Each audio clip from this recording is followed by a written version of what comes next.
Ito naman po yung tataniman ko ng mais. So, naghihintay lang ng hudyat ng technician. Ito hanggang doon sa dulo. Andito rin lang naman ako. Papakita ko na rin yung mga alaga ko. Ayun yung isa, yung kambing. Tapos ito nanganak na siya. Dalawa yung anak Ang cute nila.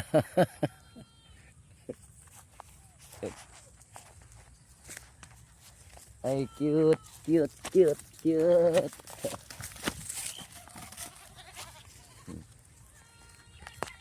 Ay yung isa pala nandun sa bahay pa, nakalimutan ng anak kong umiiyak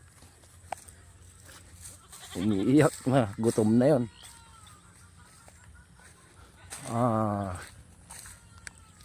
Palay.